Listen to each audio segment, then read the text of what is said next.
Sama-sama kita berikan tepuk tangan yang luar biasa bagi Tuhan kita. Sama-sama tundukkan kepalamu, kita bersatu di dalam doa. Bapa yang baik, Bapa yang kami sembah di dalam nama anak-Mu yang tunggal, Tuhan kami Yesus Kristus. Kami yakin dengan iman Tuhan Yesus sudah bersama dengan kami di ibadah di tempat ini. Baik jemaat-Mu yang di Nias, baik jemaat-Mu yang ada dimanapun mereka berada, jemaat online. Kami percaya firman-Mu berkata di mana ada roh Allah, di situ ada kemerdekaan. Kami percaya hari ini kami pulang bawa kemerdekaan. Kami pulang bawa yang terbaik dari kerajaan surga. Terima kasih atas pemakaian-Mu, atas tim pujian penyembahan. Hamba-Mu berdoa, pakai juga hamba-Mu untuk boleh menjadi saluran berkat.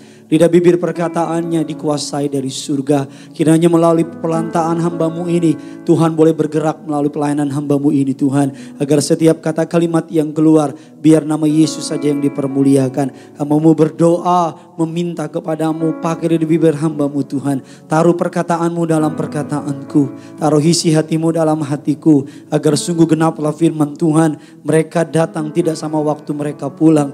Mereka pulang bawa hanya yang terbaik dari surga. Yang datang dengan putus asa pulang bawa kekuatan yang baru. Yang datang dengan letih lesu berbeban berat, mereka pulang bawa kelegaan. Apapun yang datang dengan sakit penyakit dengan masalah, kami percaya Yesus kami adalah jalan keluar dari segalanya. Tuhan, kami menyerahkan setiap jengkal tanah tempat ini, setiap acara, setiap alat yang kami pakai disucikan, dikuduskan dengan darah Yesus. Tempat ini penuh dengan kemuliaan Allah. Allah Roh Kudus, Engkau disambut di tengah-tengah umat-Mu. Di dalam nama Bapa, Putra dan Roh Kudus, di dalam nama Tuhan kita Yesus Kristus. Sidang jemaat Allah Gereja Tiberias Gading Nias yang siap diberkati firman Tuhan, sama-sama dengan bangga kita katakan amin. Kita berikan kemuliaan, tepuk tangan bagi Tuhan kita. Silakan duduk kembali saudara. Terima kasih kepada Gembala Agung kita Tuhan Yesus Kristus yang telah mengumpulkan saudara dan saya dalam ibadah masa Advent, masa penantian Natal.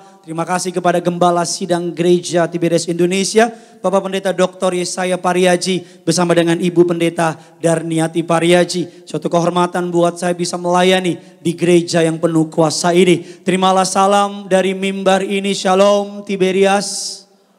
Masih belum semuanya bisa lebih semangat lagi. Shalom Tiberias. Apa kabar semuanya saudara?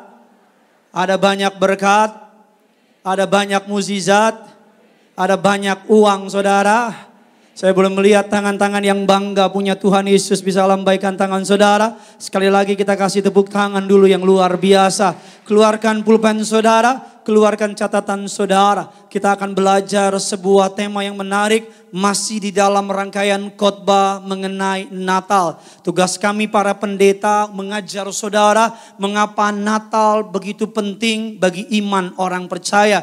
Mengapa Natal begitu menjadi signifikan bagi saudara dan saya yang percaya kepada Yesus. Mengapa harus Yesus Tuhannya? Mengapa harus setiap minggu datang ke gereja? Mengapa tidak datang ke tempat yang lain? Dan mengapa harus melayani? Kita akan bahas pada hari ini. Tema khotbah saya pada siang hari ini bisa tolong ditampilkan.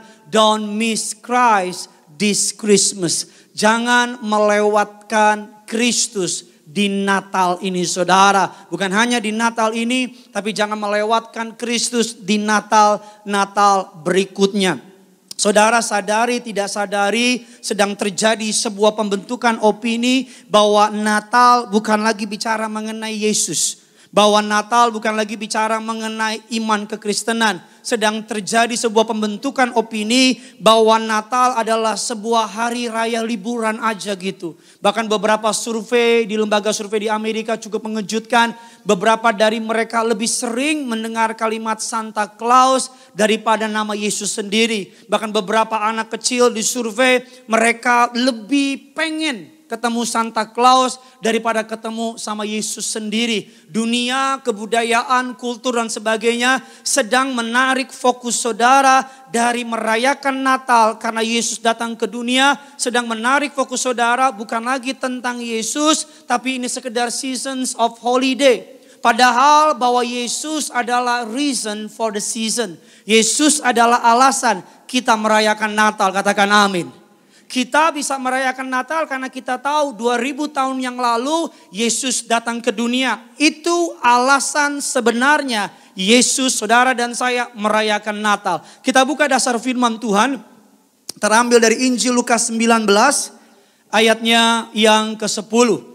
Lukas 19 ayatnya yang ke-10. Yang sudah di sana, sama-sama dengan saya katakan, saya pasti diberkati. Yuk sama-sama kita baca. 3, 2, 1, ya. Sebab. Sama-sama bilang sama saya, mencari. Sama-sama bilang sama saya, menyelamatkan. Sama-sama bilang sama saya, saya. Amin saudara.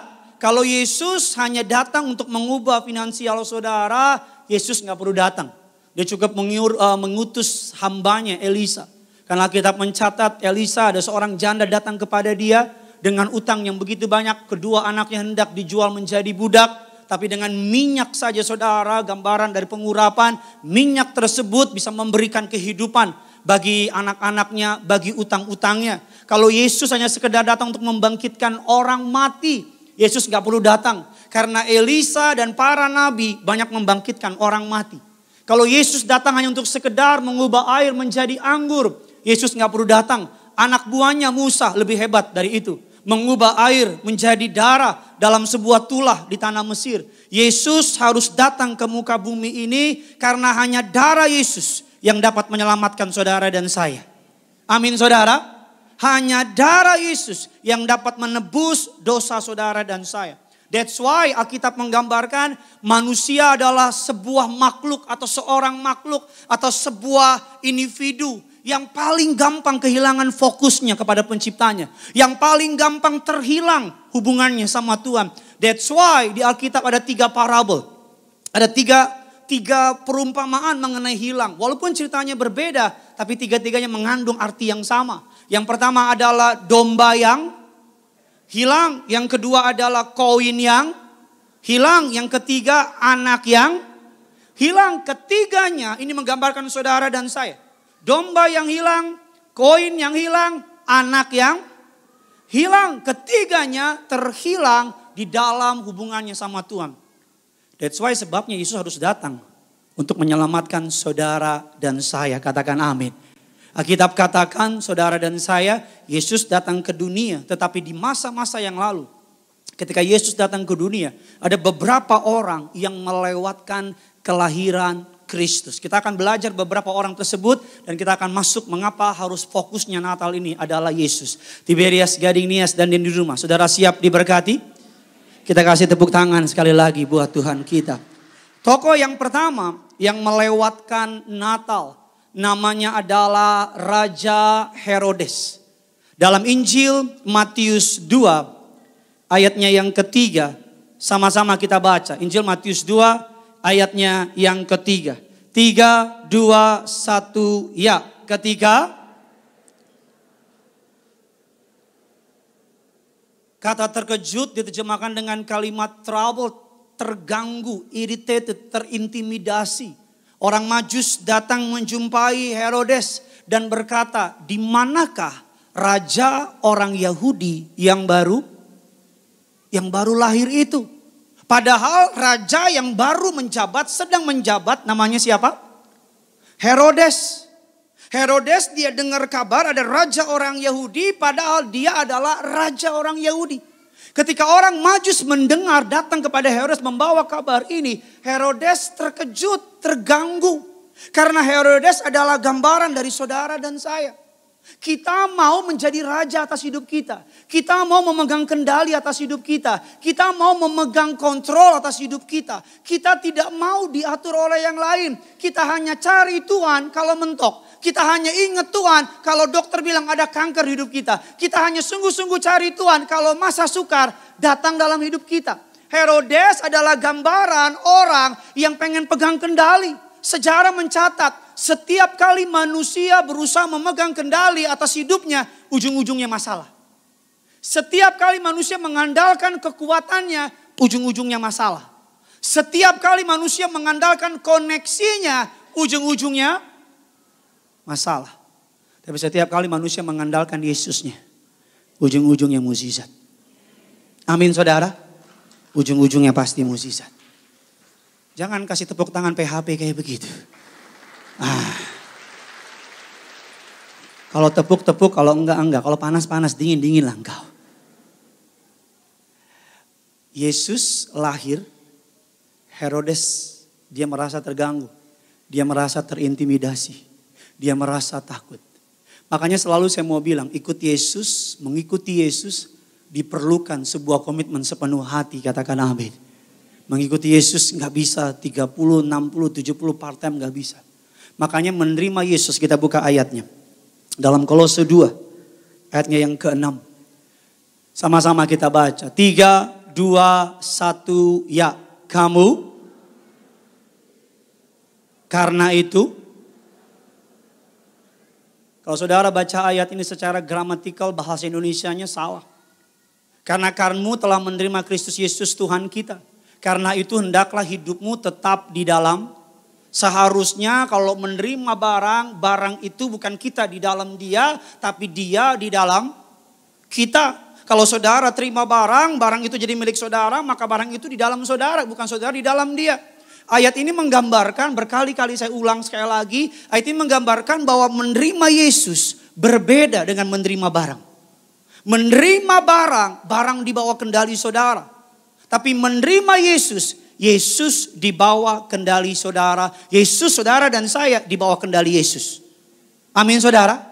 Kita lihat saudara, saya akan buktikan sama saudara, ada beberapa ilustrasi yang memberkati saya. Saya bisa lihat saya ke depan. Ada 2 tipe orang Kristen di dalam hidup ini. Tipe Kristen yang pertama, tipe Kristen yang kedua. Tipe Kristen yang pertama, anggap aja hidup saudara dan saya. Sebentar saudara. Ya, yang haus. Saya kasih air. Setelah itu panaskan 30 menit. Setelah itu taruh daging babinya. Kalau saudara menerima Yesus dengan menerima barang. Anggap aja ini saudara dan saya. 2 tipe orang Kristen di muka bumi. Kristen yang pertama Kristen batu. Batu ditaruh dalam air. Saya mau tanya sama saudara. Batu di dalam, air dalam batu enggak? Oh enggak ngerti, saya ulang ya. Ini memang kebanyakan makan babi jadi bingung dia. Batu, saya taruh dalam air. Batu dalam, air dalam batu enggak? Enggak. Menerima Yesus harus seperti kapas. Kapas dalam air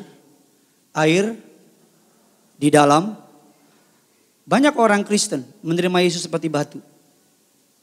Dari luar kelihatannya ikut Yesus. Dari luar kelihatannya cinta Yesus. Dari luar kelihatannya sungguh-sungguh sama Yesus. Tapi ketika dilihat dari dalam, kosong. Saudara tahu pohon Natal ini? Biasanya pohon Natal, tolong ambilkan pohon Natalnya. Biasanya pohon Natal, di bawahnya ada kado. Dan kita semua tahu kadonya kosong. Semua rumah sama ya. Mama saya juga begitu, di rumah pohon Natalnya gede, kadonya di bawah gak ada isinya. Saya tanya buat apa Ma? Kalau tamu lihat biar bagus. Pohon Natal ini, orang yang menerima Yesus, tetapi tidak sungguh-sungguh tinggal di dalam Yesus. Sama seperti kado-kado yang tadi. Dari luar kelihatannya bagus.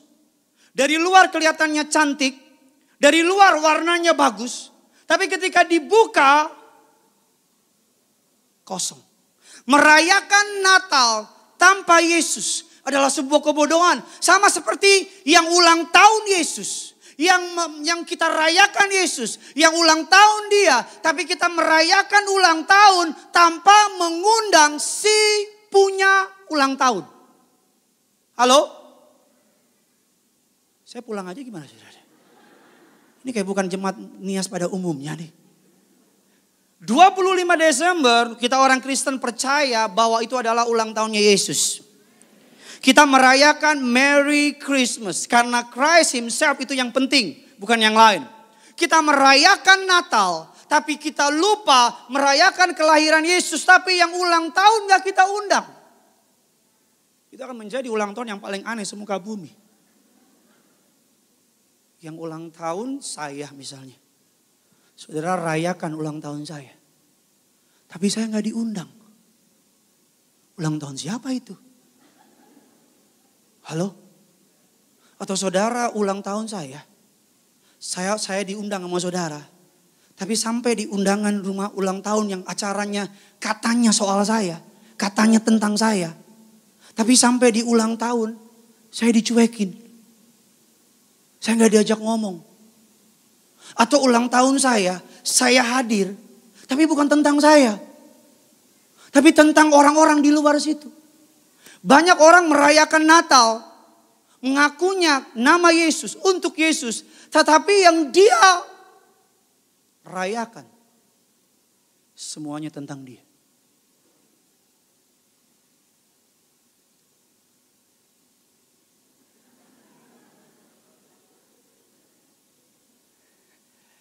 Jangan ngucapin Merry Christmas sama orang. Kalau engkau gak menjadikan Yesus sebagai Tuhan dan Juru Selamatmu. Jangan bilang selamat Natal sama orang. Kalau Yesus gak benar-benar jadi raja dalam hidup saudara. That's why mengapa banyak orang takut ngucapin selamat Natal.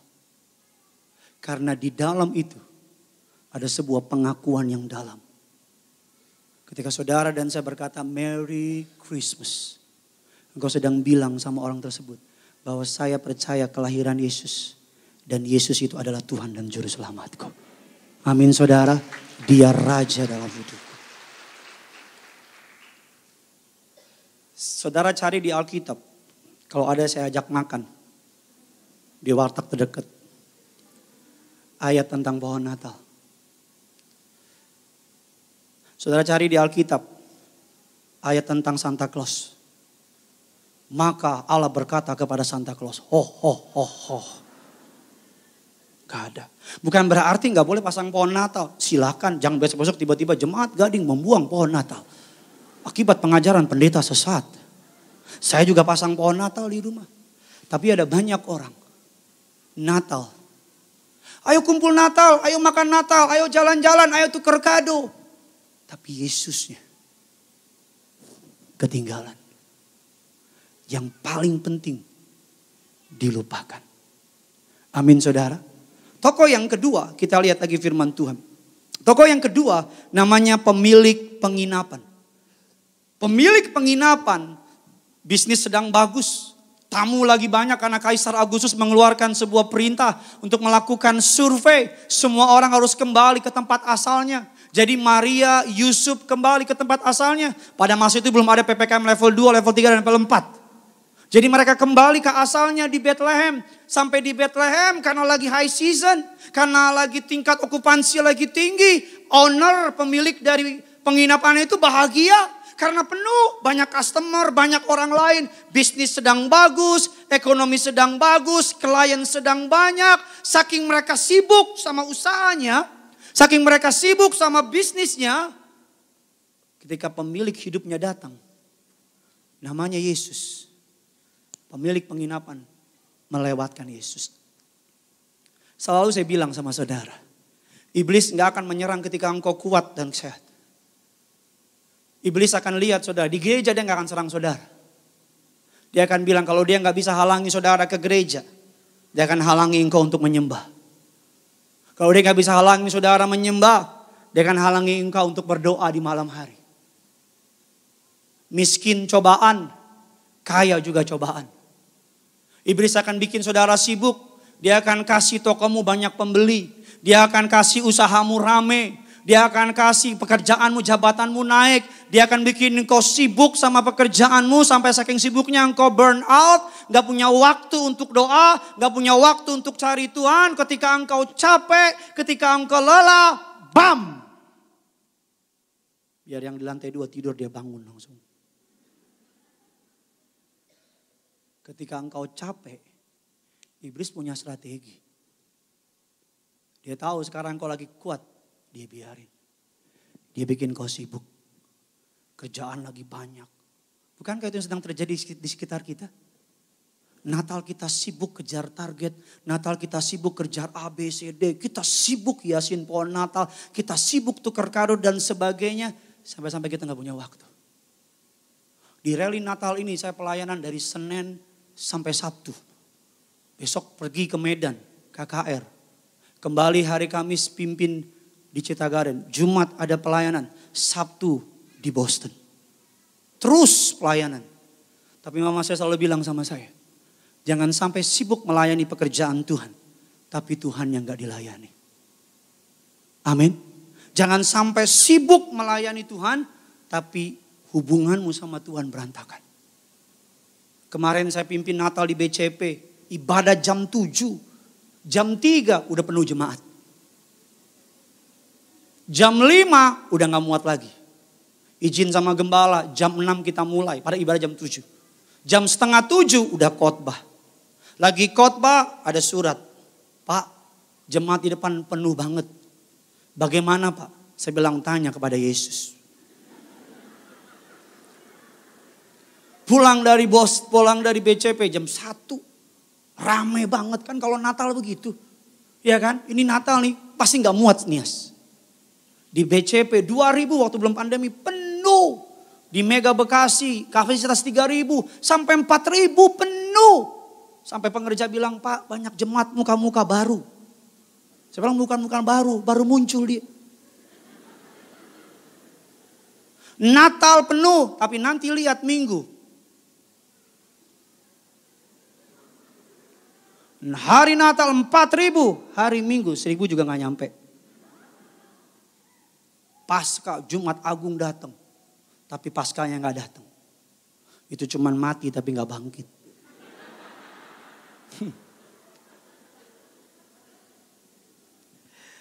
Pemilik penginapan. Dia miss opportunity untuk ketemu sama pemilik hidupnya. Namanya Yesus. Tokoh yang ketiga. Injil Matius 2. Ayat yang keempat, kelima dan keenam. Sama-sama kita baca. 3, 2, 1, ya. Maka lalu dimintanya keterangan dari mereka. Di mana, ayat yang kelima, mereka berkata kepadanya. Karena demikian ada tertulis dalam, ayat yang keenam, kasih keras suaramu dan engkau, tanah Yehuda engkau, yang memerintah Yehuda karena daripada mula umatku Israel. Alkitab katakan Herodes dan penginapan. Mereka tahu tentang Yesus. Mereka tahu cerita itu. Bahkan yang membuat break my heart lebih dalam lagi. Para imam kepala ahli Taurat. Zaman sekarang pendeta, pastor, para teologi kan. Dipanggil sama Herodes para pendeta. Pastor, ayo. Pendeta, ayo. Yang ngerti firman, ayo. Herodes tanya satu-satu. Herodes bilang sama mereka, di dia Ibrani saudara. Dibilang di mana lahirnya itu Debata? Di mana lahirnya raja itu? Saya mau tanya, para kepala imam, para ahli Taurat tahu firman gak? Para kepala imam, para ahli Taurat tahu nubuatan itu gak? Tahu. Bahkan saya mau bilang bandingkan dengan orang Majus. Orang Majus ribuan, puluhan ribu kilometer dari Irak, Mesopotamia menuju ke yang namanya Bethlehem. Beberapa sekolah percaya butuh 2-3 tahun karena hanya malam mereka berjalan melihat bintang. Siang gak ada bintang. Waktu itu belum ada Waze. 500 meter rumah Petrus. 700 meter rumah Potifar. Hati-hati. Gak ada. 2-3 tahun tapi orang Majus willing to doing anything. Rela untuk extra mile untuk cari Yesus. Padahal kepala imam, ahli Taurat, mereka tinggal di Yerusalem. Yesus lahir di Bethlehem. Itu gak jauh Pak. Itu dekat. Rasakan akan kayak Yesus lahir di belakang rumahnya. Kayak Kelapa Gading ke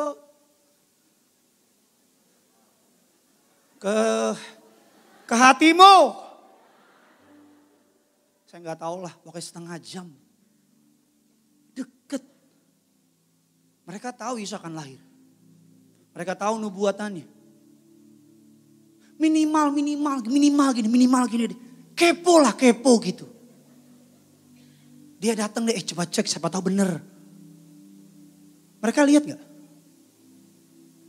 Mereka datang gak? Apa yang mau saya bilang? Buat apa tahu banyak? tapi gak ngelakuin. Buat apa ngerti banyak, tapi gak berbuat. Lebih baik tahu sedikit, tapi ngikutin. Amin. Kita tahu harus mengampuni. Mengapa engkau gak mengampuni? Kita tahu harus hidup dalam kasih. Mengapa kita gak mengasihi? Orang Majus, mereka taunya gak banyak. Tapi mereka cari Yesus. Ahli kepala, ahli Taurat. Mereka tahu. Yang ayat yang kita baca tadi ditulis dari nubuatan Nabi Mika. Nabi Mika menubuatkan 700 tahun sebelum kelahiran Yesus. Dia memprofesai bahwa akan lahir King of King, penyelamat, Savior of the world, namanya Yesus, Immanuel. Kalau ada buku yang menubuatkan sesuatu 700 tahun sebelumnya, tempatnya, waktunya, ciri-cirinya, dan penggenapan itu terjadi atas yang dinubuatkan oleh buku itu, saya percaya buku itu perlu kita percaya. Betul apa tidak? Kalau ada buku yang menulis dinubuatkan 700 tahun dan benar-benar kejadian nubuatannya, saya percaya buku itu harus saya percaya Alkitab kita sangat dapat dipercaya. Amin saudara. Para ahli Taurat, para imam kepala, mereka tahu Yesus lahir di belakang. Tapi mereka gak datang. Bukan soal seberapa banyak kita tahu. Tapi seberapa banyak firman Tuhan semakin kau tahu. Gak akan mengubah apa-apa hidupmu, kau cuma tahu. Firman Tuhan akan mengubah hidupmu kalau ketika engkau melakukan firman itu. Amin saudara. Kita buka satu ayat yang terakhir. Saudara berpikir bahwa malam Natal adalah malam yang sweet, romantis, malam yang peace, gitu ya. Padahal yang sebenarnya malam Natal adalah malam yang mengerikan. Malam Natal adalah malam di mana banyak isak tangis. Karena Herodes benci kepada kelahiran Yesus. Alkitab katakan laki-laki baru lahir, anak bayi baru di bawah 2 tahun dibunuh. Beberapa komentari mengatakan bahwa di Bethlehem terjadi banjir darah. Sungai menjadi merah karena darah para bayi. Darah para ayah, darah para ibu yang melindungi anaknya. Jadi di malam kelahiran Yesus adalah malam yang mencekam, malam yang menakutkan di Bethlehem pada masa itu. Itu yang terjadi ketika manusia berusaha pegang kendali dalam hidupnya. Itu yang terjadi ketika manusia berusaha pegang kontrol dalam hidupnya. Setiap kali manusia berusaha pegang kendali dalam hidupnya, maka setiap kali itu yang buruk pasti terjadi. Saudara, malam Natal adalah malam yang mengerikan pada masa itu. Dan mengapa Yesus harus jadi pusat dari kita merayakan Natal? Kita akan baca satu ayat saudara. Karena Natal adalah malam di mana Allah, amarah dari Allah, God's anger, dicurahkan. Kita lihat firman Tuhan dalam Matius 8. Ayat yang ke-23 dan ke-27. Lalu Yesus naik ke dalam perahu dan murid-muridnya pun mengikuti dia. 24 saudara.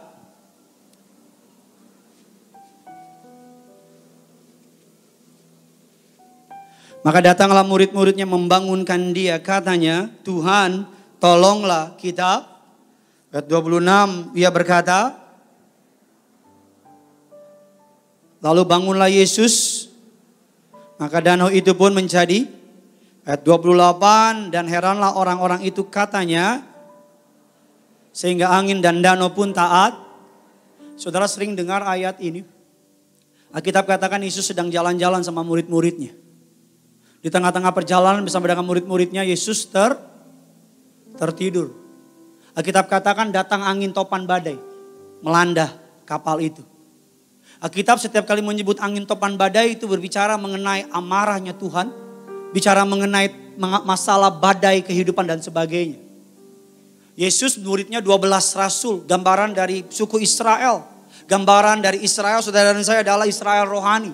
Saya akan buktikan nanti di ending ayat saya, saudara. Ketika Yesus naik ke perahu, dia tertidur, datang badai. Badai itu besar sekali. Saking besarnya dapat mencabut rumah. Saking besarnya dapat membuat airan laut menjadi bergejolak. Saking besar, saya pernah pelayanan di Manado. Naik kapal menuju suatu tempat. Ketika badai, apalagi di bulan Desember seperti ini, saudara, minta ampun. Kalau badai itu atau topan angin ombak itu datang, itu perahu kita di bawah, ombaknya di atas. Minta ampun. Cuman bisa doa doang. Karena gak mungkin keluar dari kapal laut, lewat. Di situ semua tiba-tiba jadi rohani. Pokoknya di tempat itu jadi KKR, kecil-kecilan. Minta ampun. Jadi ketika Yesus tertidur, ada badai menghantam mereka. Hancur, badai menghantam kapal itu dan mereka semua ketakutan. Tapi yang menarik ketika Yesus muncul, badai adalah gambaran dari amarah Bapa di surga. Badai adalah gambaran dari amarah Tuhan. Manusia telah begitu dalam jatuh dalam dosa. Manusia telah begitu dalam jatuh dalam yang namanya pelanggaran. Bahkan dosamu satu hari kemarin saja cukup untuk membuat Allah menyeret engkau ke pintu neraka. Apalagi dosamu yang dulu-dulu. Dosamu yang satu hari lalu aja cukup untuk mencabut engkau ke api neraka. Ketika badai itu datang, Yesus muncul di tengah-tengah badai. Dan ketika Yesus muncul, amarah Bapa di surga melihat anak yang dikasihi menjadi tenang. Kita lihat satu ayat terakhir. Saudara diberkati, amin. Yunus 1. Ayatnya yang ketiga dan ayatnya yang ketujuh. Tetapi Yunus bersiap untuk melarikan diri ke Tarsis, jauh dari hadapan Tuhan. Ia pergi ke Yafo dan mendapat di sana sebuah kapal yang akan berangkat ke Tarsis. Ia membayar biaya perjalanannya lalu naik ke kapal itu dan berlayar bersama-sama dengan mereka ke Tarsis. Jauh dari hadapan Tuhan, ayat yang keempat, saudara. Tetapi maka terjadilah sehingga kapal itu, awak kapal menjadi takut, masing-masing berteriak-teriak kepada siapa? Allahnya, dan mereka membuang ke dalam segala muatan kapal itu untuk meringankannya. Tetapi Yunus telah turun ke dalam ruang kapal yang paling bawah, berbaring di situ. Lalu apa? Tertidur nyenyak. Ayatnya yang ke-6, datanglah sambil berkata, bagaimana mungkin? Bangunlah, berserulah kepada Allahmu barangkali sehingga kita tidak apa?